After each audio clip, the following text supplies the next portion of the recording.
Good morning students, welcome back. I am Rajni Bhatt, your political science teacher from DPS Haldwani Lamachar. Students, again we have few subtopics which we have to discuss under revision.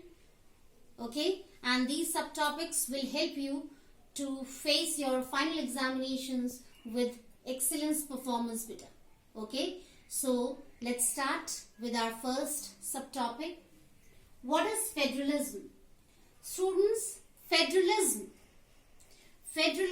is a system where we use to distribute the power among different levels of government better.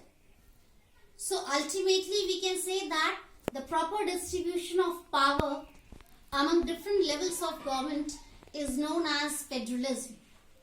So according to federal system, our country India has three levels of government beta: central, state and local.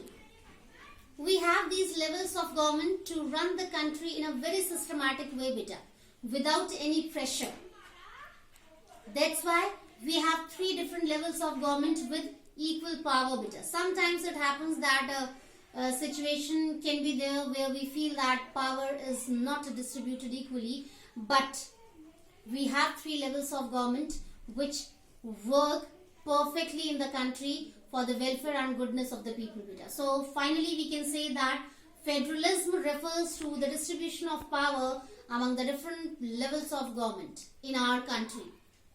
Okay. Now next is beta legislature and executive. These are the major organs of our Indian government beta. Okay. Legislature and executive.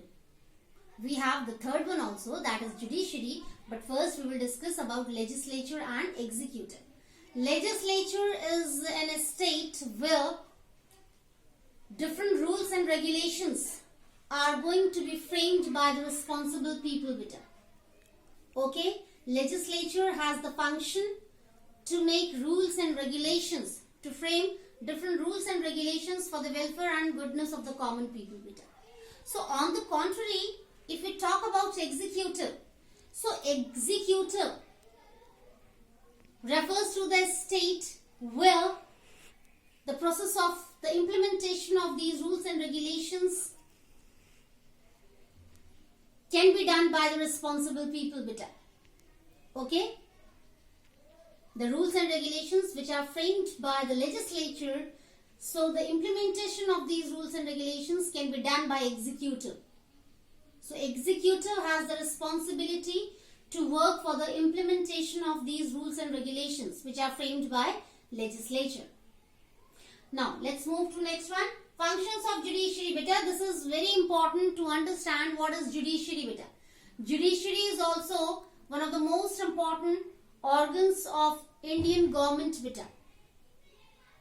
Judiciary means different courts which used to give impartial justice to all the people at different level beta. We have district court or subordinate court, then high court, and on the top Supreme Court beta. Okay, so judiciary has the major function to provide impartial justice to all the people equally beta. Judiciary used to provide protection to the common people of the country. Judiciary takes care of the fundamental rights of all the citizens of our country. Now, next is features of federalism beta. This is also very important. Okay, as we know that India is a federal country, we have different levels of government. So we should know what are the features to recognize that yes, federalism is going on properly in country India. So first of all, the most important point we have to keep, that is, we have different levels of government with proper distribution of power. Central government, state government and local government. Next, all these three levels of government have their own limitation and power. Next, all these three levels of government work with cooperation, collaboration, with a sense of teamwork. Okay? Time to time, these three levels of government used to support to each other. This is also a major feature of federalism beta. Then, all the three levels of government used to take take care of the unity and diversity beta. Different people used to join these levels of government, having different language, different culture, tradition, community, religion. Okay, so these are the major features of federalism beta. Now next is meaning of nationalism. Beta, as I told you in my previous video, earlier we felt that nationalism could be means like sacrificing our lives for defending our country, or showing love, devotion, faith towards our country. But in this modern era, we have to include so many things under nationalism beta. That is correct. When we sacrifice our lives to protect, to defend our country, this is also nationalism. When we show our faith, devotion, love, care, respect towards our country, this is also nationalism beta. But now we have to include more for nationalism. When we fulfill our fundamental duties, this is also nationalism. When we take care of the property of our country or nation, that is nationalism. When we take care of all the citizens properly in the country, that is nationalism. When we have the sense of love, respect, harmony for each other, that is nationalism beta. Now, next is major features of nationalism beta. This is very important. Okay?